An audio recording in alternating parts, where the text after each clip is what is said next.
Hey everybody, hope everybody's doing well. We're going to start our series today with the Radio Craftsmen RC8. This is the one where I was showing you how to do some nickel plating. Here's the nickel plated transformer clamshell that you'll see. This was originally black paint. And we're going to talk a little bit about this unit and what it is. So Radio Craftsmen was founded sometime in the mid to late 40s, based in Chicago. Actually, they were very, very close in proximity to E.H. Scott and also the Stancor factories. So they had a good supply of parts in that area when they were building these things. And the target audience was high fidelity audio. So if you think about the radios and devices that were created during that time period, nothing really had a focus on high fidelity, right? Everything was, basically a 3.5-inch speaker, and audio output stages were nothing to really write home about. So this company is mostly known for their amplifiers. So they have a C500 amplifier which complements this unit. When they built these things, they didn't build them in cabinets. They sold them like this, loose. And you had to find a cabinet or build a cabinet. I don't know enough about that to know more. I don't know if they had recommendations of cabinets for these things. But I've not seen one of these in a cabinet. Every one I see is loose. So I'm not sure how they marketed it from a mounting perspective. Maybe it was meant to be displayed on a table. I just don't know. But this is the RC8, and this is an AM FM preamp, and it also has a TV and a phono output in the back. Essentially, it was high end. I mean, you connect this thing to a power transformer or a power supply, and something that had a good amplifier section to it, like the C500, and you got some really great audio out of this thing. So it was designed for that stuff, and here we have an RC8 that we're going to work on. It's very, very clean underneath, and I'll show you that in a second. Here's our filter cap. We're going to change that. The filter cap is a Sprague. It's original. We're going to replace it with one of these replacements. And this is a 4-section cap. This one is a 3-section cap, but there's another cap strapped underneath which I can utilize on this thing. So we're going to do that. And you'll notice everything is chromed. I can't even put the light on. If I put the light on, there's too much glare. See that? So, you could see me in there. It's beautiful. Now what would happen on these things, chrome is dust collectors, right? And if you store it in a damp location, the dust would get damp and it would rust. So it's really rare to find any of these things that are in great shape. This one is. And the reason why I chromed this transformer clamshell was because there was all kinds of caked on gook down here. So I had to remove the transformer to clean it, but it cleaned up really well. I'm about 95% done with the cleaning process. There's a couple of spots in between the cans and the tubes that I need to get to. But for the most part, we're good. In the front, let's take a look at the front. Let's tip this up. I haven't finished cleaning this part yet, but you'll notice that there's 2 wires out of here and here. They go to the dial lamps, and I had to cut those off to get it out. And I'll put quick connects there so they can be removed. This is your selector for your band, so AM, FM, phono, TV. This is your on-off switch and your volume. And over here you've got a bass control and a treble control. So that's the configuration, and then your tuning knob goes right here, and I'll show you that front piece in a moment. So there's a plate that actually mounts on top of this thing. So relatively simple. Let's flip it upside down, but before we do that, I want to put something on the table to protect this this nickel plate. We don't want that getting scratched up. So let's turn this upside down.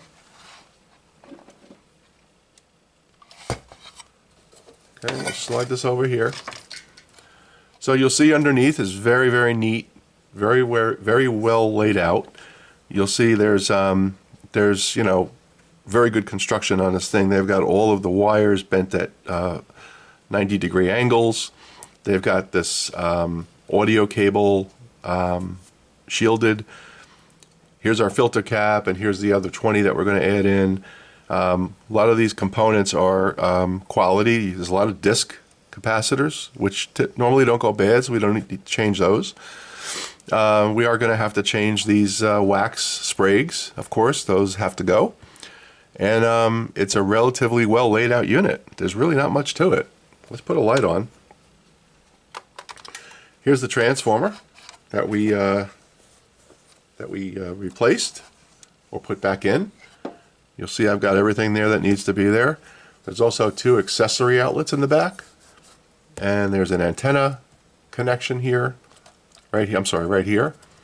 And this is a power connection. I'm not sure what it goes to yet. It may go to the amplifier, the mating amplifier, which we don't have. But what's going to be our plan with this thing? Well, here's the plan.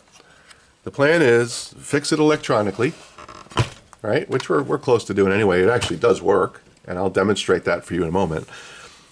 But what I'm going to do is I'm going to build a modern mid-century cabinet for this thing. And I'm going to use hairpin legs on it, and I'm going to have a glass top on it, sections of glass top, and I'm going to use a Class D amplifier inside to do the amplification for this thing. And the entire front and sides are going to be wrapped in grill cloth. So I think it's going to look really, really sweet. Let me give you a visual of what it's going to look like in my mind. So let's do that now. Okay, so when I designed this cabinet, as I said, it's going to be, basically a rectangular box, something like this. I don't know if you guys can see that. Let me use a darker marker here so you can see it. Okay, so it's going to be a box like so. Let's just draw that to perspective, 3-dimensional. And there's going to be a lip here that comes out like this. And we're going to have hairpin legs on it, like so.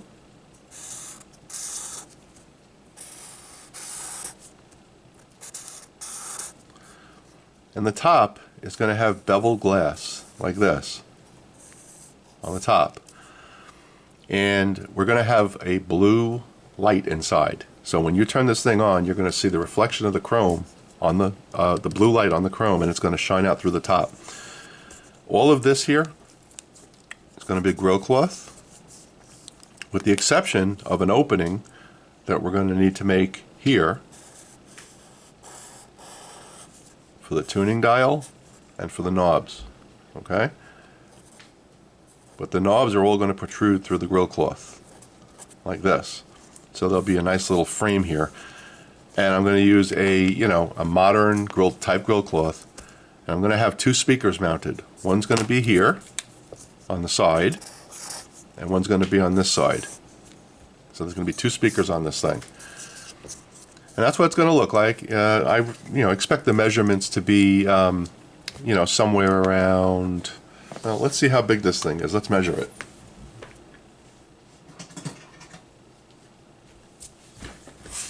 Take a peek. So in general, this thing is about 1.5 feet. That's about how big. So we're probably going to make this cabinet 2 feet wide. That's going to be the plan. That will give me enough room to mount the power supply. That'll give me enough room to mount the speakers on the sides. So this is what it's going to look like. And the grill cloth is going to be a nice modern gray type fabric that wraps all the way around. It's going to look really, really nice. And I may choose to put a little bit of a decorative molding on top here as well. I have to think about that. But yeah, that's going to be the plan. We're going to build this from scratch. So everything's going to be done, with quality lumber. And it's going to be routed and all that good stuff. So really going to have a nice piece here that can stand on its own when we're done. And I think it's going to sound great. So that's the plan. So now that you know what I'm thinking about doing, obviously we'll take you along for the ride when we build this thing. So let's focus a little bit more on the unit itself. Here's the front that I told you about. So this kind of goes like this on the unit. This is where your dial glass goes and the pointer. And here is where your controls come out. Here's the control for the tuning. You'll see the dial string is just flopping in the breeze, Bill. So yeah, dial string. It's like Christmas. So it's an interesting unit in that the bulbs, the dial lamps, come up through these grommets right here and go attach here and here. That's why you have to cut them to get it off. So I'm not sure why they designed it that way, but that's okay. And the other part that's unique about this thing is the tuning cap sits behind this, and you have to put this unit on the device to get the dial string connected. So I'm not sure how that's going to work, but it's pretty simple dial string. Matter of fact, I can show you a picture of the dial string configuration, which is right here.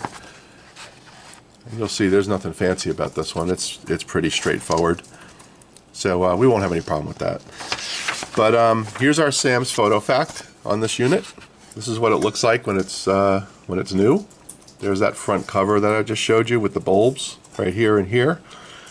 I don't have the knobs for this thing, so I'm going to have to see if I can find some knobs that closely match that. And you'll see the transformer here is black. Ours is now nickel plated. And we have everything that we need here. And it does say 1949 is when this was made. 105 to 125 volts, 0.80 amps. Tuning range broadcast is 535 to 1620. Frequency modulation is 88 to 108 millicycles. Let's see, what else? Anything here that's interesting to show you? Let's see.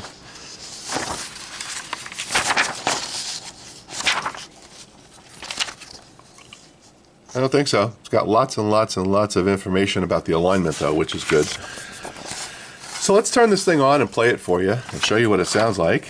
And then we'll wrap up the video for episode 1. All right? Be right back. Okay, we have excuse me, we have it connected to power. I also have it connected to a Bose speaker right here. It's a Bose portable battery-powered speaker. It's an S1. I use it for my gigs. It's actually a good stage monitor. I have it connected with a quarter inch connection, which goes to an RCA in the back of the radio. So we're gonna turn this thing on. Let's do that first. Give those tubes a chance to warm up. I also do have an antenna connected on the back for FM. I believe it's in the FM band now. We'll find out. To care for your intimate skin, day or night.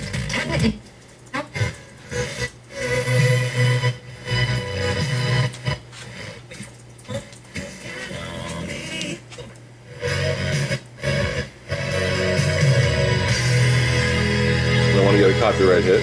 One-of-a-kind Tempur-Pedic. Only Tempur-Pedic uses proprietary. I don't know if you can hear the quality of the audio, but it's really good. Adapts and responds to your body to relieve pressure. Bass. So you get deep, Bass all the way down. sleep Bass all the way up. all night, every night. Center, treble. Tempur-Pedic summer all the way sleep up. starts now with all the way Tempur-Pedic down. mattresses on sale. Go to AM. Up to 500.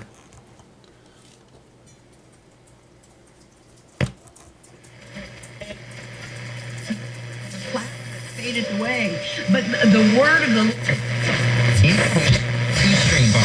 Powerful 4K streaming. Premium audio. All in one. Hurricane season, Florida Public Utilities reminds you, be ready, be prepared, be safe. One vital tip to keep top of mind, always assume all power lines are active. So Okay. be sure to... And then lastly, we can connect an MP3 player to it, which we'll do now.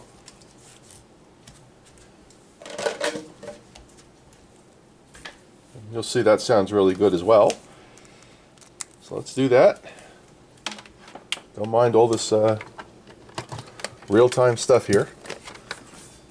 Okay, let's connect this to Phono. All right. Succulent, smoky, seared with Make sure this beautiful thing's playing. crust. When you bite into them, it's... There it is.